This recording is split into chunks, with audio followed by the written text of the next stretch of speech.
And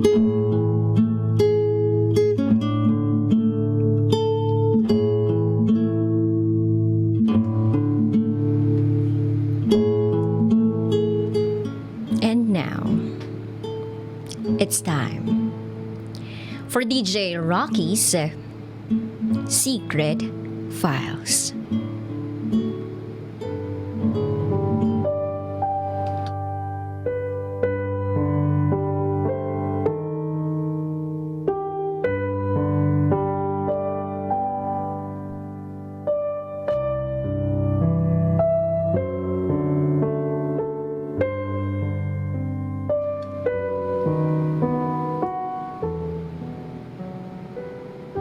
Binubugbog ako ng tatay ko. Itago niyo na lang ako sa pangalang Peter. At ito ang secret file ko.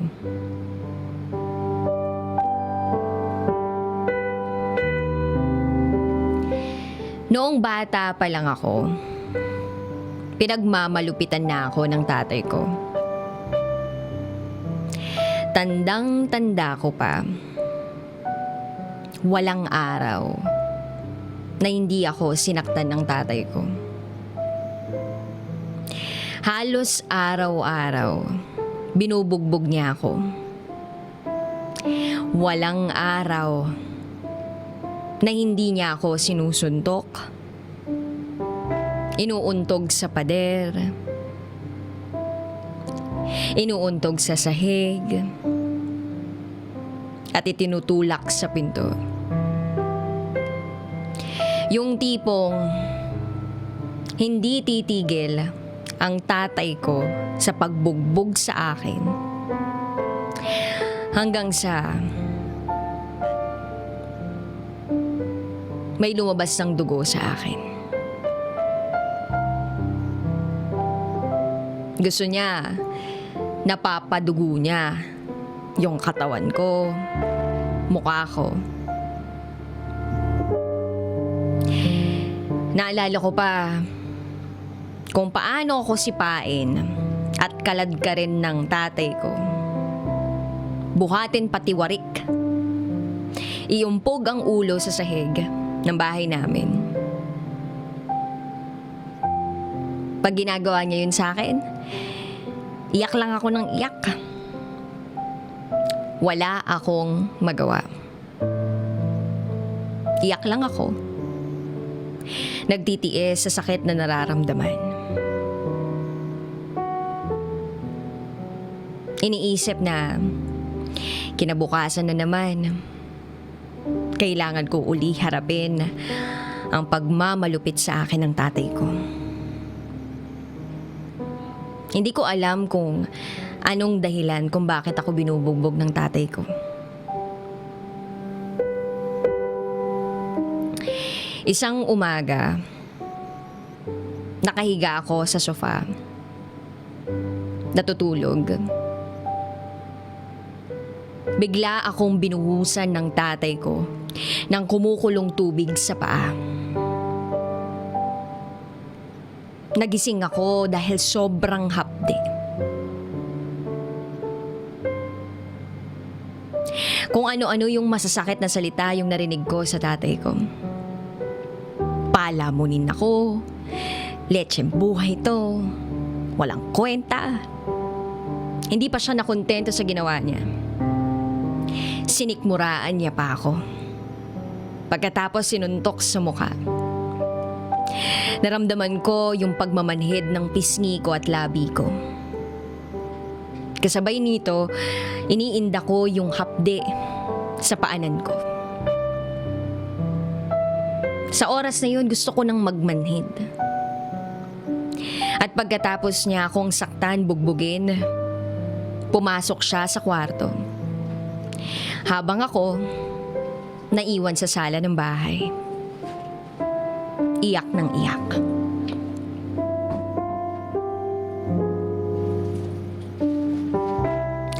Lumabas na ang tatay ko sa kwarto. Kasama ang dalawa ko pang kapatid. Aalis daw sila. Naalala ko, niyakap ko yung tatay ko. Nagmamakaawa ako, nasasama ako. At wag akong iiwan. Pero kinaladkad ako ng tatay ko sa labas ng bahay.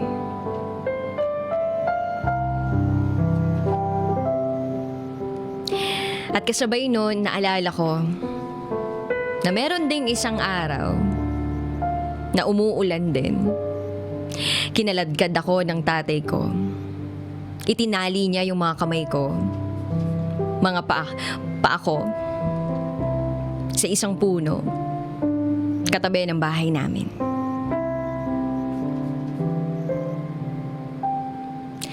Yun yung nangyari sa akin. Ginawa niya ulit yun. Iniwan nila ako na nakatali sa punong yun habang umiiyak. Hanggang sa may nakakita sa akin at kinuha ako. Siya ang tumayong ama at ina ko. Tawagin na lang natin siya sa pangalang Mama Lorna. Siya yung nag-alaga, nagpalaki, at nagpaaral sa akin. Hanggang 4th year high school. At noong nasa college na ako, nagtrabaho ako habang nag-aaral para makatulong sa kanya.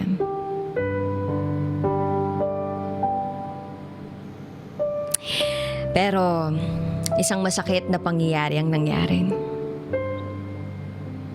Ilang araw na lang, graduation ko na.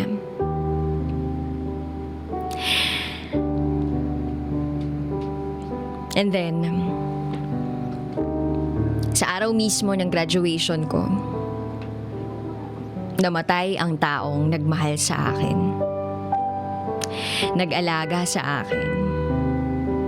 At nagpalaki sa akin. Sobrang sakit ng nararamdaman ko ng panahon na yun. Nang mawala si Mama Lorna, nagbalik ang alaala ko noong panahon na iniwan ako ng tatay ko at mga kapatid ko. Pero wala akong magawa. Yakap-yakap ko lang siya habang naghihintay ng ambulansya. Niyuyug-yug ko siya, sabi ko, Mama Lorna, gising ka naman. Kausapin mo naman ako. Huwag mo akong iiwan. Babawi pa ako sa'yo. Aalagaan pa kita hanggang sa pagtanda mo. Yun yung mga sinabi ko sa kanya. Pero walang sagot. Kaya iyak lang ako ng iyak. Naalala ko pa, sabi niya sa akin, at laging pangaral niya sa akin, wag na wag akong magtatanim ng sama ng loob o galit sa tatay ko. Kasi kahit ganun yung ginawa sa akin ng tatay ko, kahit anong gawin ko, hindi na magbabago na siya ang tatay ko. Nang mailibing ang mahal kong Mama Lorna, pinilit kong magpakatatag kahit mag-isa lang ako. Nagtrabaho ako. Sinubukan ko. Sabi ng mga kasamahan ko sa trabaho, sumama naman daw ako na mag-relax-relax sa kanila. Sinubukan ko pero mas gusto kong mapag-isa. Oo. Para bang naging loner ako. Gusto ko lang na mag-isa. Para bang gusto ko na lagi lang akong nasa dilim. Hindi ko alam pero aaminin ko, natatakot ako na makihalubilo. Ako yung tipo ng lalaki na pag pumapasok sa trabaho, nakayuko. Pag kinakausap ako ng mga katrabaho ko, nakayuko. Pilit kong tinatago yung mukha ko. Siguro kasi noong bata pa ako, lagi kong naririnig sa tatay ko at mga kapatid ko na pangit ako. Kahit mga kaklase ko, ang tawag sa akin at tukso, pangit. High school, ganun din hanggang college. Pero wala naman ako magagawa. Ito yung binigay sa akin ni God, kaya tatanggapin ko na lang yung ganun. Yun yung naging routine ng buhay ko. Pag-uwi ko ng bahay, pagkatapos ko magbihis, pinapatay ko yung ilaw. Basta, gusto ko lang madilim. Siguro kasi dahil sa mga pinagdaraanan ko, kaya ako naging ganun. Hanggang sa taong 2016, nagbalik ang dalawa kong kapatid. Niyakap nila ako ng mahigpit at sinabi sa akin na isasama nila ako sa ibang bansa. Aaminin ko, takot ang nararamdaman ko ng mga panahon na yon. Masaya din. Kasi sa paglipas ng ilang mahabang panahon, nakita ko yung mga mahal kong kapatid. At ayun na nga, dumating ang araw ng pagpunta ko sa ibang bansa. At nang nasa bahay na ako ng kapatid ko, sinabi niya sa akin na itatago niya muna ako sa bahay ng kaibigan niya. Kasi daw, bibisita yung tatay namin sa bahay. Wala akong magawa kundi manahimik na lang. Hindi ako nakapagsalita noon. Kasi inaalala ko, baka kapag nag-ingay ako, o kaya naman pag nagpakita ako, baka bugbugin ako uli ng tatay namin. Naalala ko pa, tinatanong ako ng kapatid ko kung bakit galit na galit sa akin yung tatay namin. Kahit ako, hindi rin malinaw sa akin kasi hindi ko rin alam kung ano ang dahilan. At hanggang ngayon, hindi ko pa rin alam ang dahilan kung bakit galit ang tatay ko sa akin. Yan din yung katanungan ko mula nung high school pa ako. At hanggang ngayon, walang kasagutan.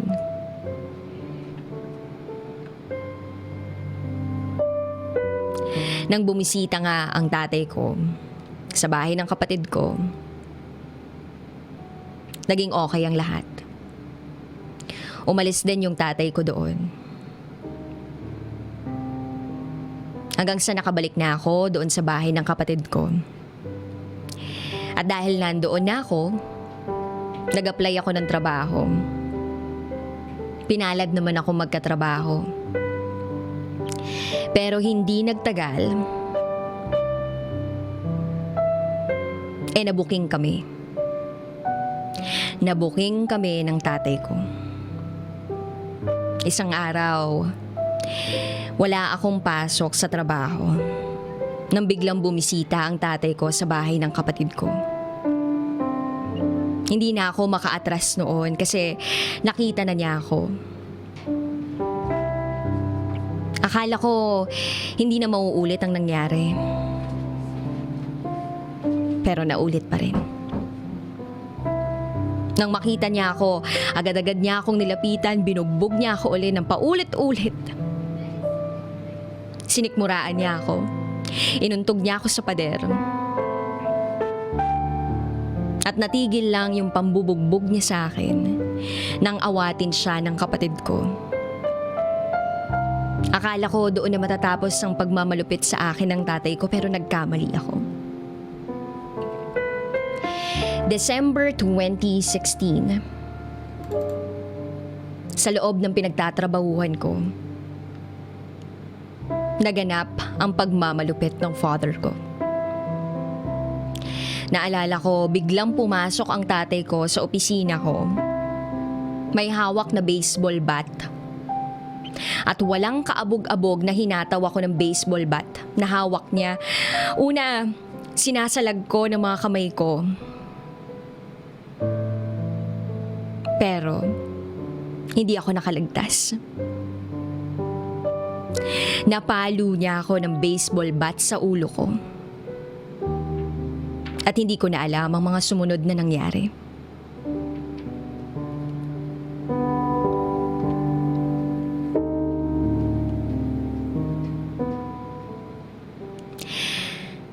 Nagising na lang ako na merong nagbabantay sa akin na isang Pilipino. Sabi niya, 4 na buwan na akong walang malay. Siya rin ang nagsabi sa akin na bumabalik sa pinagtatrabahuhan ko ang tatay ko at hinahanap ako.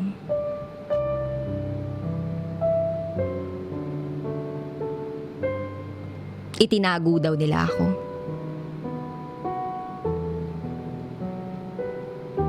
Nang malaman ko yun na pinaghahanap ako ng tatay ko, nagtago ako. Sinubukan kong magpakalayo-layo. Hanggang sa January 2017, may natanggap akong balita. Inatake daw sa puso ang tatay ko. Na-stroke siya. Kaya nang mabalitaan kong yon, napilitan akong lumabas sa pinagtataguan ko. Hindi ko alam kung bakit, pero isa lang yung gusto kong gawin ng oras na yon. At yun ay yung alagaan siyang mabuti. Umuwi ako sa bahay ng kapatid ko. Inilagaan ko ang tatay ko. Ako ang nagpapalit ng adult diaper, naglilinis ng katawan niya, nagpapakain sa kanya, nagbibihis sa kanya. Lahat-lahat ginawa ko. Maiparamdam ko lang sa kanya ang pagmamahal ko at respeto sa kanya. Kahit na alam ko, nagalit pa rin siya sa akin. At kahit alam ko, na iba pa rin yung turing niya sa akin, minumura niya pa rin ako. Ramdam ko yun. Pero hindi ko yun pinansin. Pinaramdam ko sa kanya yung pagmamahal na hindi niya naibigay sa akin. Hanggang sa isang araw, inaayos ko ang pagkakahiga ng tatay ko.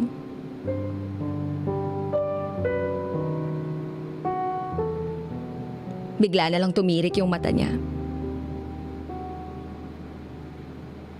Tumigil huminga.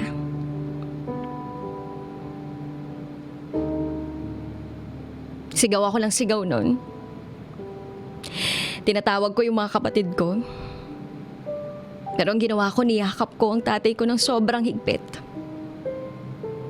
Humingi ako ng sorry sa kung ano man yung ikinagagalit niya sa akin mula pa nung bata pa ako. Sorry lang ako ng sorry sa kanya kahit hindi ko alam kung ano yung kinagagalit niya sa akin.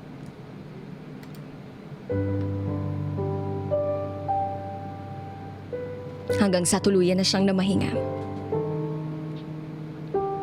Iyak lang ako ng iyak nun.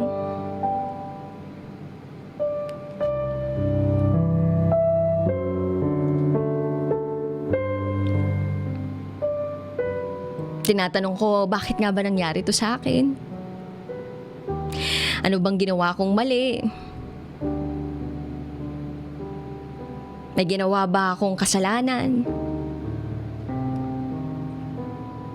Hindi ko alam.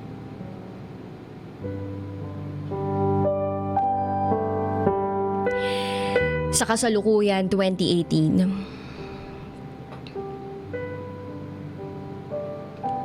lumabas ang resulta ng check-up ko. At isang malungkot na balita ang natanggap ko. Hindi pa ako nakaka-move on sa pagkawala ng tatay ko. Pero ngayon, palagay ko, magiging magkasama na rin kami. Ayon sa doktor, meron akong cardiomyopathy.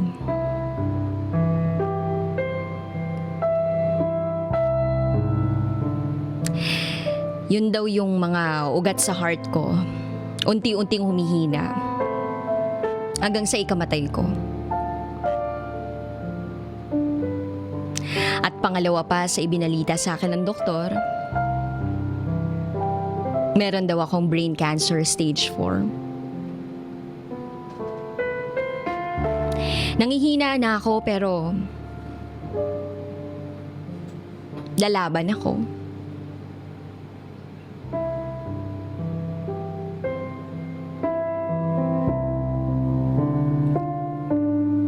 Salamat at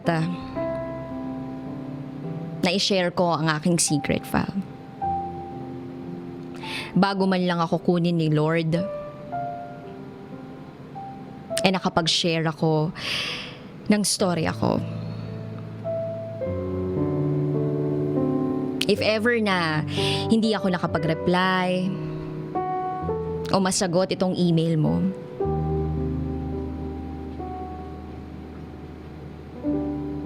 tatlo lang ang ibig sabihin nun.